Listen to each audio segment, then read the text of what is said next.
बिस्मिल्लाहिर्रहमानिर्रहीम अस्सलाम वालेकुम। अब डिस्कस करते हैं ईएनटी में नोज़ का अगला topic anatomy of nasal septum. तो नेज़ल सेप्टम वाले टॉपिक में डीएनएस का जो सवाल है डिवेटेड नेज़ल सेप्टम वो बहुत ही इंपॉर्टेंट है। उसमें से तकरीबन हर दफ़ा जो है एससीक्यू में एक सवाल आता है। तो डीएनएस को समझने के लिए उससे पहले जो एनाटॉमी है नेज़ल सेप्टम की वो समझना बहुत ज़रूरी है। तो इस वीडियो को ध्यान से देखें। तो नेज़ल सेप्टम जो है उसके आपको पता है कि जो नेज़ल कैविटीज़ हैं दो, उसको दरमियान में जो मीडियल वॉल है वो नेज़ल सेप्टम की होती है। तो नेज़ल सेप्टम के ना 3 पार्ट्स होते हैं, कॉलुमुलर सेप्टम, मेम्ब्रेनस सेप्टम और सेप्टम प्रॉपर। कॉलुमुलर सेप्टम क्या होता है? जब मैंने आपको जो एनाटॉमी पढ़ाई थी नोज़ की, तो उसमें भी बताया था कि कॉलुमुला एक पार्ट होता है ये सेप्टम का ना मोस्ट एंटीरियर और इन्फीरियर साइड पे। तो आप हाथ लगा के चेक करेंगे तो ये ना एक थिक सा पार्ट है जो मूवेबल होता है। तो ये जो है ना पार्ट, ये होता है कॉलुमुलर सेप्टम का। इसको कहते हैं कॉलुमुलर सेप्टम। इसके बाद अगला पार्ट होता है मेम्ब्रेनस सेप्टम। इसके आगे जो जहाँ से सही सेप्टल कार्टिलेज शुरू हो रही है ना, सेप्टल कार्टिलेज और कॉलुमुलर सेप्टम के दरमियान में ये जो शेडेड सा रीजन है हल्का सा, ये रीजन जो है ना, ये सिर्फ इधर ना तो कोई कार्टिलेज प्रेजेंट होती है ना कोई बोन होती है। तो ये ना एक थिन सा सिर्फ स्किन की 2 लेयर्स होती हैं। तो इस वाले सेप्टम को कहते हैं मेम्ब्रेनस सेप्टम। फिर इसके बाद शुरू हो जाता है सेप्टम प्रॉपर। अब सेप्टम प्रॉपर में आपने याद रखना है कि 3 मेन पार्ट्स होते हैं उसके। ये जो है ना, ये लैटरल व्यू है नेज़ल सेप्टम का। ये नोज़ है एंटीरियरली, ये ऊपर एथमॉइड बोन है और ये पीछे स्फिनॉइड बोन है, ठीक है। तो ये एंटीरियर साइड है, ये पोस्टीरियर साइड है। ये नीचे इधर टीथ आ जाएंगे और ये फिर नीचे ओरल कैविटी है। तो 3 जो मेन पार्ट्स हैं ना, सबसे पहले एंटीरियर रीजन जो है उसको सेप्टल कार्टिलेज बना रही होती है, सेप्टल कार्टिलेज। इसके बाद जो पोस्टीरियर रीजन है उसमें ऊपर जो सुपीरियरली जो है वो परपेंडिकुलर प्लेट ऑफ एथमॉइड है और इन्फीरियरली ये वूमर है, ठीक है। तो ये 3 पार्ट्स होते हैं सेप्टम प्रॉपर के, आपने याद रखना है, septal cartilage, perpendicular plate of ethmoid और वूमर। अब ये जो है ना, ये नेज़ल डोर्सम है। तो इसमें आपको पता है कि जो नोज़ है ऊपर से जो अपर 1/3 तकरीबन पोर्शन जो है ना वो नेज़ल बोन बना रही होती है। तो ये नेज़ल बोन है और नीचे इधर से ये कार्टिलेज शुरू हो जाती है। यही सेप्टल कार्टिलेज ही है ये नेज़ल डोर्सम में, ठीक है, डोर्सम ऑफ नोज़ में। और ये नीचे हार्ड पैलेट आ जाएगा और ये इधर ये जो है ना, ये मैक्सिला है। तो ये जो पॉइंट बन रहा है ये याद रखें, जो एंटी स्पाइन बन रही है इसको कहते हैं एंटीरियर नेज़ल स्पाइन, ठीक हो गया। इसके बाद ये चीज़ बहुत इंपॉर्टेंट है समझना इधर के। अब ये एक सिंप्लीफाइड पिक्चर है नेज़ल सेप्टम की। तो मैंने आपको बताया कि ये पीछे वाला जो पार्ट है उसको बोन बना रही है, आगे एंटीरियर वाले पार्ट को जो है वो एंटीरियर और इन्फीरियर पार्ट को जो है ना ये सेप्टल कार्टिलेज बना रही है। तो बोन को कवर किया होता है, एक लेयर होती है फाइब्रस टिश्यू की, उसको कहते हैं पेरीऑस्टियम। ऑस्टियम बोन को कहते हैं ना, तो ऑस्टियम को जो फाइब्रस लेयर टिश्यू ने कवर किया होता है उसको कहते हैं पेरीऑस्टियम। ये जो ब्लू कलर की जो लेयर बनाई है मैंने, ये पेरीऑस्टियम है। ये ग्रेइश बोन है, ब्लू पेरीऑस्टियम है। और कार्टिलेज जो पिंक कलर की है, ये कार्टिलेज है।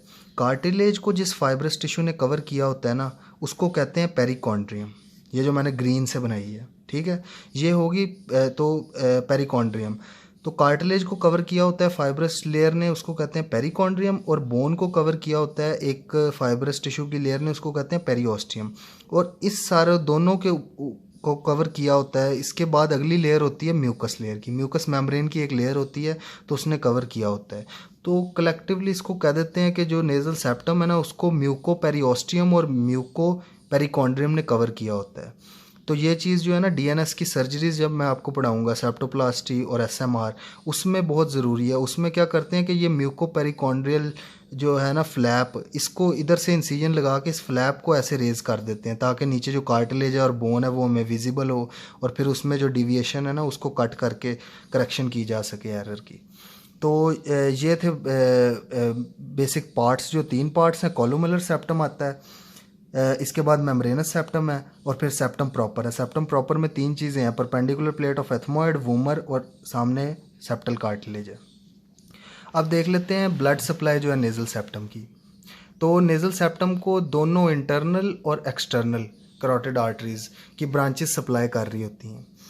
इंटरनल करोटिड आर्टरी की ब्रांच होती है ऑप्थाल्मिक आर्टरी। ये बिल्कुल सेम सप्लाई है, जैसे मैंने लैटरल वॉल ऑफ नोज़ की सप्लाई पढ़ाई थी ना, ये भी बिल्कुल सेम ही है। ऑप्थाल्मिक की दो ब्रांचेज हैं, एंटीरियर और पोस्टीरियर एथमॉइडल। एंटीरियर एथमॉइडल ये एंटीरियर वाले एरिया को सप्लाई कर रही है, पोस्टीरियर एथमॉइडल ये पोस्टरो सुपीरियर और पोस्टीरियर एरिया को सप्लाई कर रही है। इसके बाद स्फीनोपैलेटिन आर्टरी एक होती है, एक्सटर्नल कैरोटिड की ब्रांच आ रही होती है मैक्सिलरी, उसकी आगे ब्रांच होती है स्फीनोपैलेटाइन। तो ये स्फीनोपैलेटाइन आर्टरी की ब्रांचेस जो है ना, ये सारे मिडल रीजन को सप्लाई कर रही हैं, मिडल टर्बिनेट और इंफीरियर टर्बिनेट वाले ये सारे मिडल रीजन को। इसके बाद मैक्सिलरी आर्टरी की एक और ब्रांच होती है ग्रेटर पैलेटिन। ग्रेटर पैलेटिन भी आगे ये इंफीरियर टर्बिनेट वाले रीजन को सप्लाई कर रही है। इसके बाद एक्सटर्नल कैरोटिड की ब्रांच आती है फेशियल आर्टरी। फेशियल आर्टरी की ब्रांच सुपीरियर लेबियल और फिर सुपीरियर लेबियल के आगे ब्रांच होती है सेप्टल ब्रांच। ये सेप्टल ब्रांच जो है ना, ये इंफीरियर रीजन को नेजल सेप्टम के सप्लाई कर रही होती है, एंटीरियर और इंफीरियर रीजन को। ठीक है, तो इस चीज़ को अप्रिशिएट करें कि anterior ethmoidal, sphenopalatine artery, greater palatine और सेप्टल ब्रांचेस ये आगे आके ना इधर एंटीरियर और inferior region of nasal septum में ना ये एक ऐसे प्लेक्सस सा बना रही होती हैं। तो इस एरिया, ये जो एरिया है ना, इस एरिया को कहते हैं लिटल्स एरिया। और जो इधर प्लेक्सस बन रहा है ना, उस प्लेक्सस को कहते हैं काइजलबैक प्लेक्सस। ठीक है, ये बहुत इंपॉर्टेंट है। एपिस्टैक्सिस के टॉपिक में जो है ना, मैं आपको पढ़ाऊँगा ये लिटल्स एरिया और काइजलबैक प्लेक्सस के बारे में। होता क्या है कि ये जो एरिया होता है ये कॉन्स्टेंटली एक्सपोज होता है ड्राई एयर को, और यहाँ कोई ट्रॉमा होता है नेजल सेप्टम का, तो वो इसी एरिया में मोस्ट कॉमन साइट होती है। तो ये आपने याद रखना है, ये लिटल्स एरिया या काइजल, और इसमें जो काइजलबैक प्लेक्सस बन रहा है ये मोस्ट कॉमन साइट है एपिस्टैक्सिस के लिए।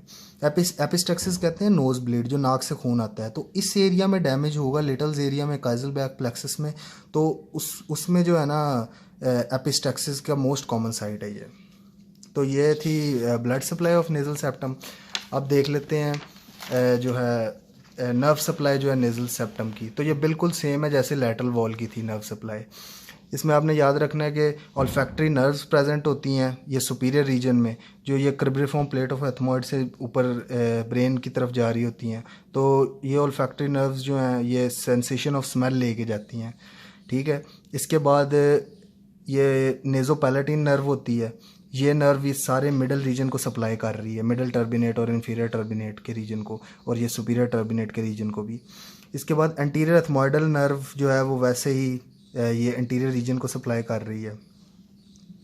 ये एंटीरियर और इंफीरियर रीजन, ये वाला रीजन जो है इसको इंफ्रा ऑर्बिटल नर्व सप्लाई करती है, और ग्रेटर पैलेटिन नर्व जो है ना ये इस इंफीरियर टर्बिनेट वाले रीजन को सप्लाई कर रही है। ये बिल्कुल सेम ही है जैसे लैटरल वॉल की सप्लाई थी। और तो एंटीरियर एथमॉइडल नर्व आ गई, नेज़ोपैलेटिन नर्व आ गई, इंफ्रा ऑर्बिटल आ गई है इधर नीचे वाली साइड पे, और ग्रेटर पैलेटिन आ गई है इंफीरियर टर्बिनेट, पैलेट को क्रॉस करके जा रही होती है ये। तो ये थी नेजल सेप्टम की जो है बेसिक एनाटॉमी।